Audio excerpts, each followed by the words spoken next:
Alright, what's up, Team Scribe? It's another day, it's another dollar, and yes, it's time for another freaking reaction, because that is what we do every single day. You look at me because I love you guys and you love me, and that's what we do. We have reactions, we have fun together, and I love having fun, and I just want to keep having fun with you guys every single day. Well, today we are reacting to Adam Calhoun, Racism. If you guys have not checked out the reactions I've done to him thus far, please, they're going to be popping up, up here throughout the video. Go ahead and click that and check out the other reactions that I've done to him.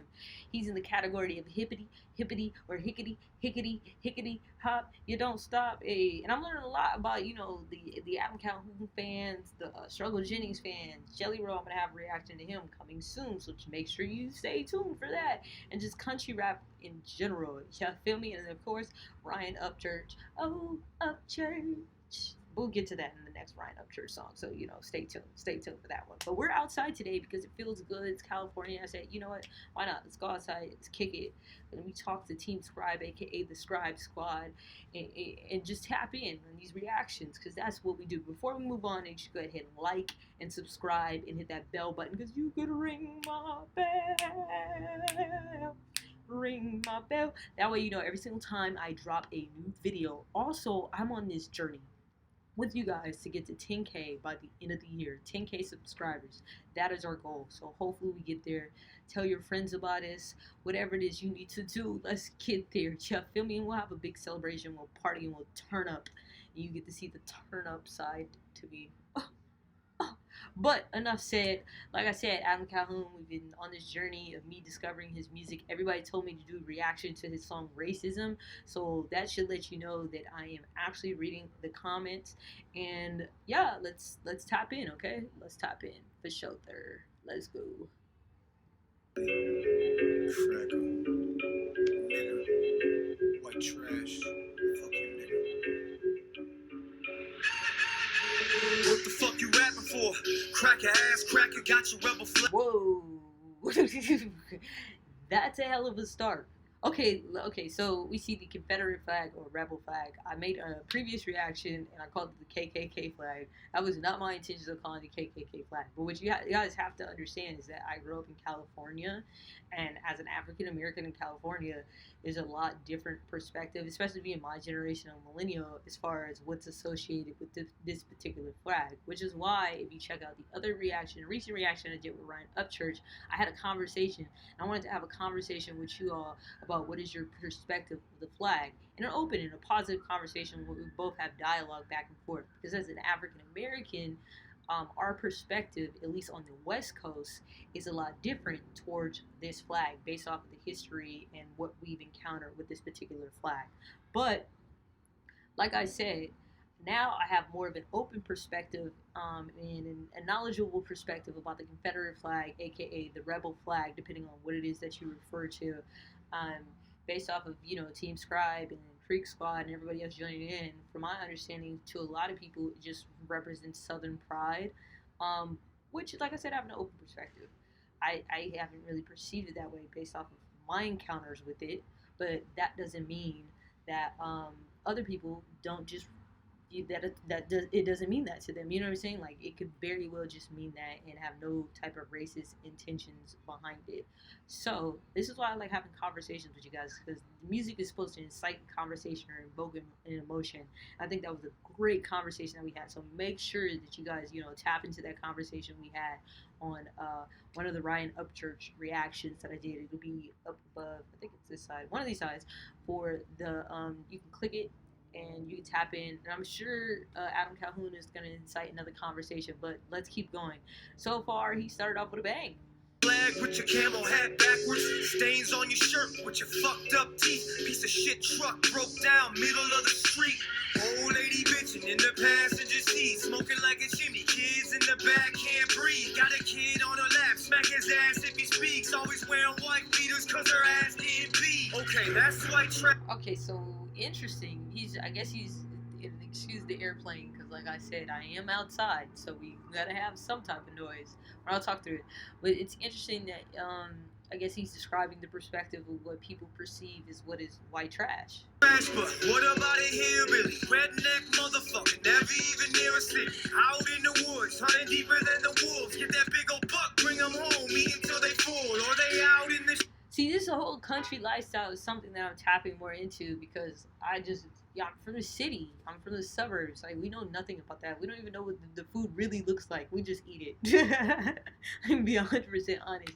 So, like, the concept of somebody really with a shotgun, like, going to kill their food and doing whatever it is that you do to cook your food is just so foreign to me. And, like, I'm so ignorant. Ignorant meaning a lack of knowledge about how the process takes place. What is that lifestyle like? Really killing what you eat and eating it. I know nothing about that lifestyle at all. But tap in. Tell me some more country things I should learn about in the comments.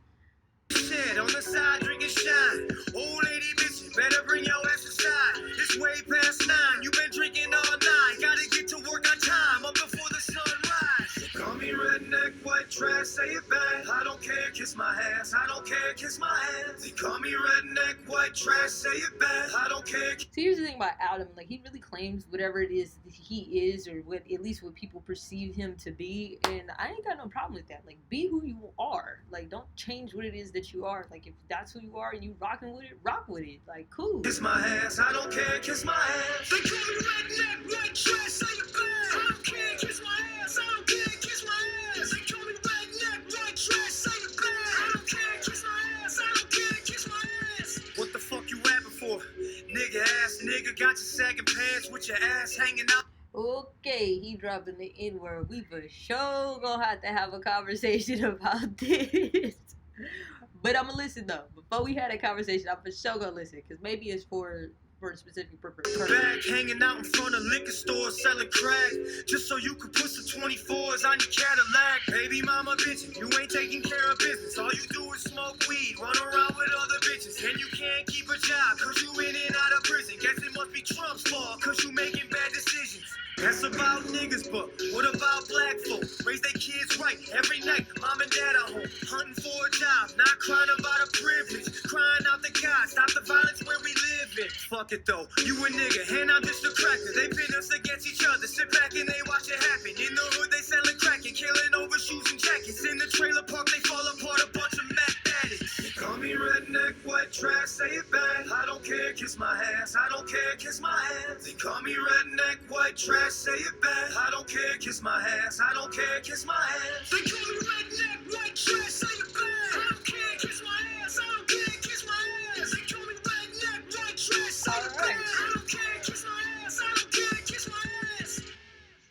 Well, this was definitely a great conversation starter, and like what I like about him is the fact that he really makes music that invokes a certain type of emotion. For the fact that I was like, ooh, he dropped the N-word, like, you know what I'm saying, like, oh, okay. But here's the thing, like, so before you be like, why did you care about the N-word, blah blah blah. Okay, so in this particular instance, so that I am clear, I feel like Adam Calhoun was storytelling and was saying it for a purpose. He was not saying the N-word to offend anybody. He specifically put it in this song to help tell the story. I'm from a artistic and a musical perspective. I am okay with his particular use, so we're gonna be real specific as a white person in this situation of using the N-word. That's just me personally. Like, if you're offended by it, you have a right to be offended by it, everything. But what I do want to do is, I think this is great. Let's have this conversation about the use of the N-word. Do you feel, and be bold with it, like, do you feel that it is okay for white people to use the N-word for any instance? Do you feel, or is it an absolute no? Like, I might comment in, but I'm asking the question because I want this to be the conversation. Like, or is it an absolute no? Like, should they never ever say it? Even in this instance, should they never ever say it? Or do you feel like there's instances where it's okay for them to say it? And then the same, do you feel like, the next question I would ask is like, do you feel like it's almost like a double standard because black people use it so much? Because they've reappropriated it. And then maybe a follow-up question I would ask, the third question is, have black people reappropriated the N-word the same way that Southerners, or positive non-racist Southerners, have redefined what the Confederate flag means?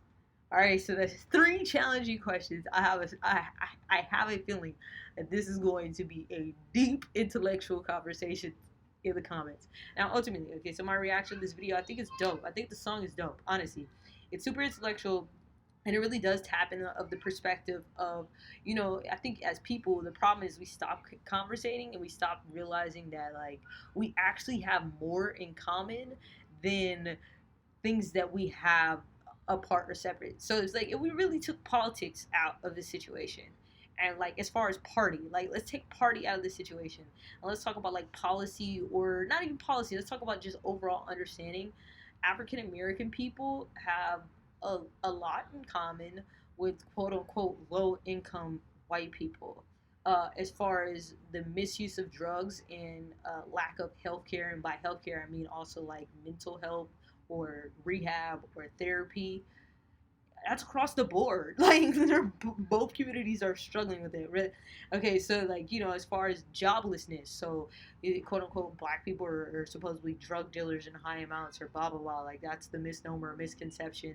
All right, well they're choosing certain jobs, whether it's legal or illegal, because there's a lack of jobs, and not everybody. Some people are just choosing it, but let's just say overall, because if there was an increase of jobs for them to work, that they could take care of their family, I believe the majority of quote unquote drug dealers, because most of them are not really making, they're not popping, like would choose that route if they feel like they could actually provide for their family.